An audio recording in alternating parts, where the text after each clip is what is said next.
Fort Collins. How's it going? All right. Before I get started, I just realized, because I know everyone's looking at me, and if you're looking at my forearms, and especially moms, if you're looking at me, I'm eating, okay?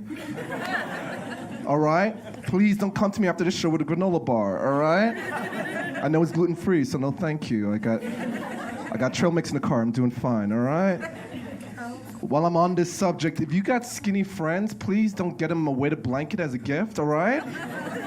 It's like you're secretly trying to kill us, all right? So please, my friend got me a 35-pounder, you know, and it's in the box on the floor in the hallway. I'm not picking it up. He has to come get it, all right? I don't need anything holding me down at night. I got my thoughts, thank you, you know? Perfect time to rob me at 2 a.m. and I got that shit on me. I'm just like, who's there? Not the Xbox, please. All right. Gotta use coconut oil to slather me up every morning so I can get out to go to work, you know? Don't need that. Don't need it. Oh, man. Portland. That's where I'm coming from. I like to do comedy out in Portland. I like to go outside of Portland to Southern Oregon. Yes, as a black man, I take chances, okay? All right. I go down to Medford, Oregon one time, and I saw only one black dude there. And he looked at me, and I looked at him, and he gave me the Wakanda signal. And I didn't know what that meant. Should we gather up? What's happening? Is that a signal? And turns out he was just fixing his shirt in a very awkward way, because I saw the pinch and everything, you know? And I went up to him, I was like, hey, brother, I thought you gave me the Wakanda signal back there, man. What was that about? And then his smile disappeared. He was like, what's Wakanda? I was like, and I almost passed out, and I was like, oh, what? And yeah, he's like, do you need something to drink? I was like, yes, please. And I thought he was gonna give me like a black drink, like some Hennessy or some Bacardi, you know? He got me an IPA. It's like, brother, we need to get you out of here, man. Come on. Take that Hootie and the Blowfish shirt off, man. What are you doing? They changed you, man. Living in Portland is no different. I get weird compliments as a black man. Get this, and you don't have to do this, all right? I've been called a beautiful black man. 4 times in 1 week, that's too many times, man. Something's up. I remember this lady came up to me after the show. She was just like, hey, great job, great set.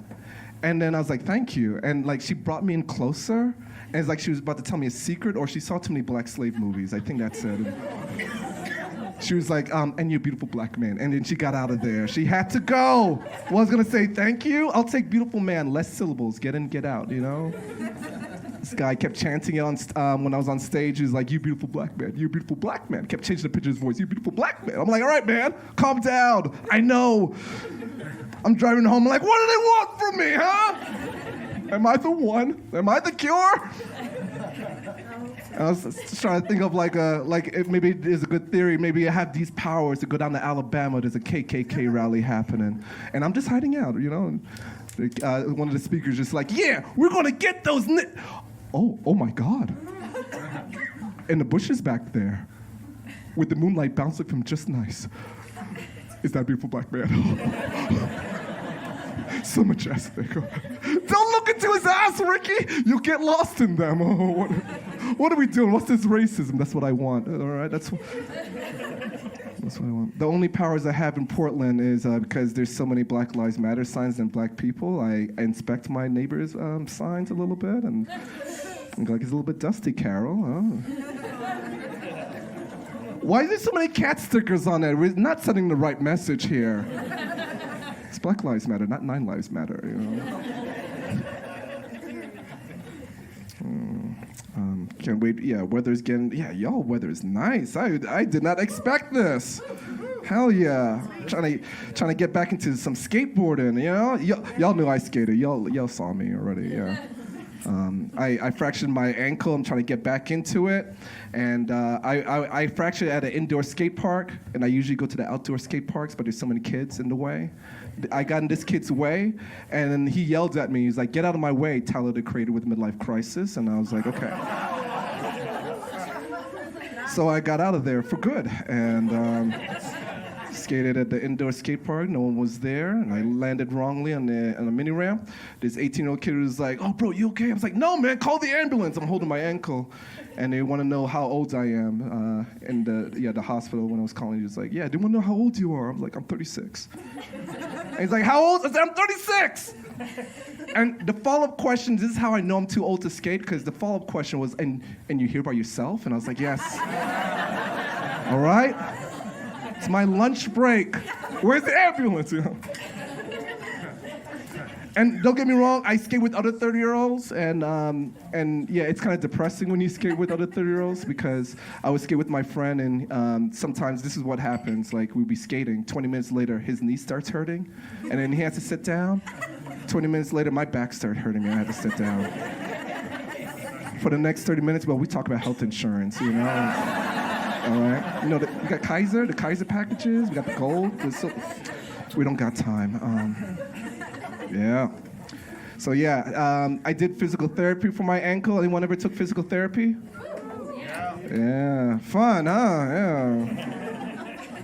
Yeah. I went a couple sessions, but my problem is I separate the physical and the therapy when I go there. And I don't mean to. Just can't afford to go to a regular therapist, okay? So while I'm learning how to walk, I'm getting all this encouragement. It's building me up. I'm getting claps in here, man. I'm getting high fives. I'm getting hugs.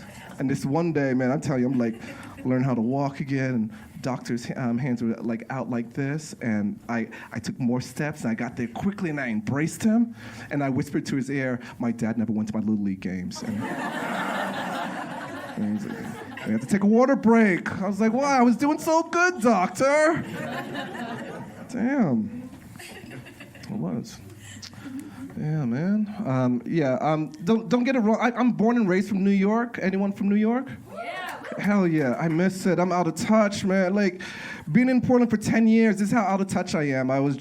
This guy was driving a street legal scooter one time when I was visiting New York again a couple months ago, and I had to get out of the way, and I was like, oh, fuck, that was my New Yorker moment. That was my, I'm walking here, you know?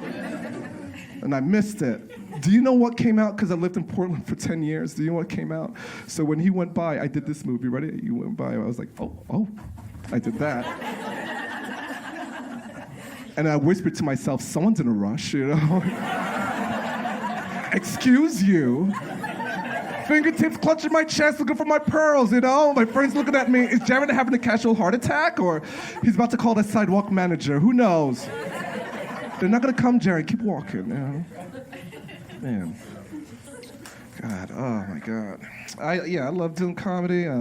Doing this full time now. I quit my job as being a teacher. Where my educators at? Yeah. Hell yes. Sorry you have to work tomorrow? Do you have to work tomorrow? I'm sorry. I didn't mean to bring it up.